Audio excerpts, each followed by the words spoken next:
Hello, everyone. Welcome to Season 3, Episode 10 of Going the Distance. I'm Nicholas Delgado, and I'm your host for everything to do with high school running in Central Illinois. Make sure to follow us on Instagram and our other socials at Going the Distance IL, and tune in every Wednesday for a new episode. Also, make sure to check out our semi-new website at www.goingthedistance.co. A lot of great news for you guys. So this past week was what I like to call conference week. Most of the conference meets went down. However, that means there's not that much to cover. So now as we're going to be cutting down to our postseason rosters, episodes will be getting shorter. Next week, I hope to have a special guest on for you guys. But this week, I'm just going to be going over same thing we usually do, weekly recaps, including runner of the week. Conference corner segment will be moved because obviously that whole part of conference corner was leading up to these past meets. So that's what we'll do. And then I'll give you a quick weekly outlook. But shouldn't be too much that goes into this episode. So let's get started. The main invite this week that I actually put on the list, though, it was not a conference meet. It was the Patriot invite, which was at Detweiler after the Big 12 meet. So it was Saturday afternoon. Elmwood comes away with the win in 77 points over St. Joseph Ogden with 154 points and Pleasant Plains with 155 points. And Isaiah Hill, the senior of Elmwood, wins the race individually in the time of 15:18.5 over Aiden Armstrong, the senior of St. Joseph Ogden, in 15:29.8. Sam Springer was right behind him. He's a senior of Delavan, and he was in 15:36.9. These are great times. I know the course still wasn't in great condition I can attest to that because I ran the day before there. And from people who ran the Big 12 meet earlier in the day, I heard it was pretty chilly and windy, so great times for them, great racing by everybody there.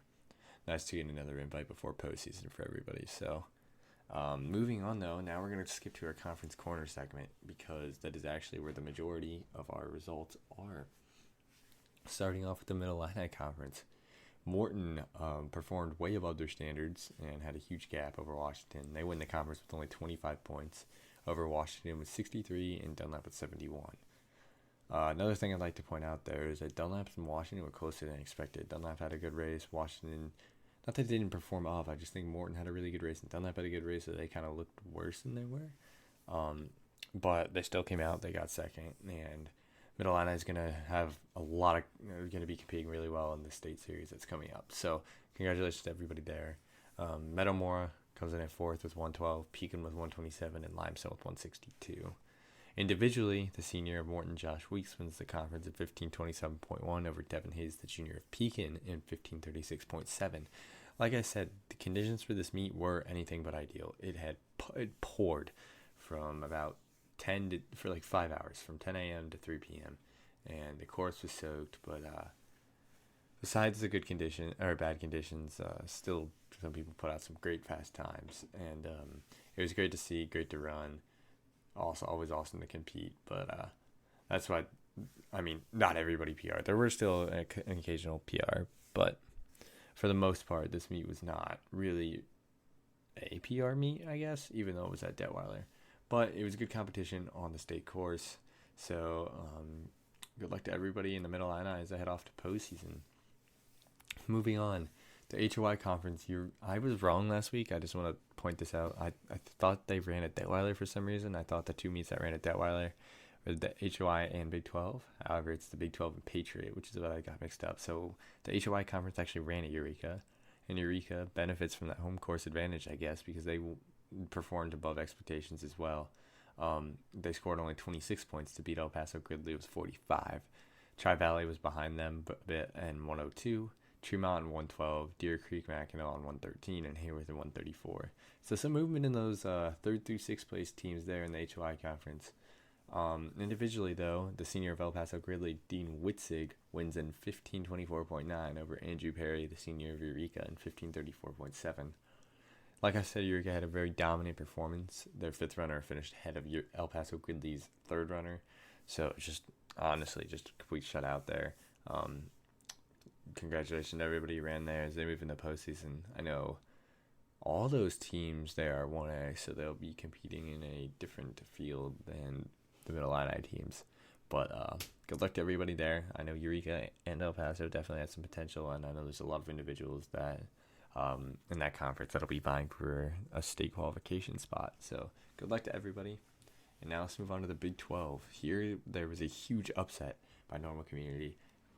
Based on PRs, Notre Dame was supposed to win this pretty easily, but Normal Community comes away with the upset. Everybody there, just a great race on Normal Community's team. They won with 46 points over Notre Dame with 58 points. Champaign Central with 65 and Normal West 77 are right behind them. Normal Community's Joey Yaros, the junior, wins the race in 15:18.8 over Caleb Mathias, the sophomore of Champaign Central in 15:28.0. So that's another upset by a Normal Community guy. I did not expect Joey Yaros to win that. Based on PRs, I didn't think most people did, but very great race by him, beating a very strong runner. Once again, though, proving the time, like Caleb Mathias has run under 15, so it's proving the point that it was not a great condition this weekend at Detweiler, but still people are putting up some great times. So congratulations to everybody there, and good luck to the rest of all the teams as we move into postseason in those conferences, and just the rest of the teams locally and throughout the state. But we'll get more to that later. Let's talk about individual performances for the week. So some weekly top times for the whole state. In 1A, Isaiah Hill, the senior from Elmwood, sets the 1A top time in the Patriot Invite on Saturday. He runs a 15:18.5. Dylan Nally, the senior of Marion, sets the 2A top time for the week in 14:30.8. He ran this on Thursday on October 12th at the South 7 Conference Championships. And finally, Dylan Yambera, the senior from O'Fallon, runs a 14:17.9 on Wednesday at the Southwestern Conference Championships on October 11th. The first 1A and 2A times, both really good, but they did not take down the whole season top times for the whole state. However, Dylan Yambera did take down his own top time for the state. He had previously run like a 14:20 at Detweiler, but now his 14:17.9 just lowers his top 3A time for the state. So he's looking good as we cut down in a postseason. But still, Jackson Barrett, the senior from Tuscola, still leads the 1A season top times in 14:12.5, and Dylan Nally, the senior from Marion, leads the 2A top times in 14:2. There should be some great racing as we get in the postseason. Fast times, given a fast course, obviously, but I guess a possibility of a course record, but we'll talk about that in the upcoming weeks. Moving on to runner of the week, I kind of alluded to it, but I gave Joey Yaros, the junior from Normal Community, the runner of the week. His 10-second victory at the Big 12 Conference was just extremely impressive, and his strong performance with the upset over Caleb Mathias just led me to put him here.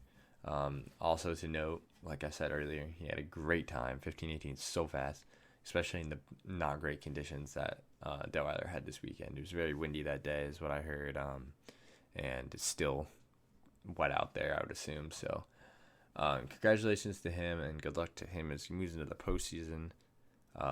Will Foltz is who I chose for the state runner of the week, the senior from Tuscola. He won the CIC Conference Championships in 15:27.96.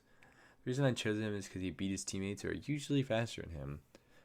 So he's shaping around for the postseason, so that's good for him. Tuscola just gaining even more depth in their top 4 or 5 guys, as they won their conference in 16 points, and Will Foltz led them, so I chose him this week. Really impressive performances by everybody. We'll see how conference races translate into postseason. Honestly, I can see us going, I think this postseason is going to be the strongest postseason I've ever seen in my high school experience, just because everybody in all 3 classes is really fast this year. So there should be a lot of good competition. There doesn't seem to be too many teams that are just going to blow it away. Like Tuscola is pretty solid for 1A, but 2A is going to be a really good race. 3A is going to be a really good race. So it's all going to come down to this state meet. So we'll have to see who qualifies, comes up through sectionals, through regionals, and can compete and maybe change some of the statistics here at Detweiler Park in the next couple weeks. But speaking of which, I have the weekly outlook for you, which is really just regionals. This week, I'm not sure there's another meet besides regional meets for IHSA, so that's definitely something to just be watching for. Locally, the 2A regional is at Metamora. Go check that out. That's a lot of the Mid-Atlantic Conference people. Hopefully I will be there watching that race. I think Morton's favored to win above Washington in second. But anything can happen. It is postseason. I think conditions are supposed to be great as well. This whole week seems to be very nice. So hopefully some fast times can go down at that short Metamora course. And we can move up through next week through sectionals. But on that note, that is the end of this episode. I know it's short. Next week we'll have some more good information for you guys. I'll go more in depth. And with the regionals, I'll go a little bit out of the area since there really will only be a couple regional local meets. So thank you everybody for listening. I appreciate you tuning in once again. Make sure to check out our website at www.goingthedistance.co and our socials at goingthedistanceil. Another thing, we upload episodes every Wednesday, so make sure to come back and check it out. But other than that, if you're racing, good luck in the postseason. If you're not, congrats on a great cross country season. If you're just listening, have a great rest of your week, and I hope to see you everybody back here next week. Thank you for listening. Have a great rest of your day.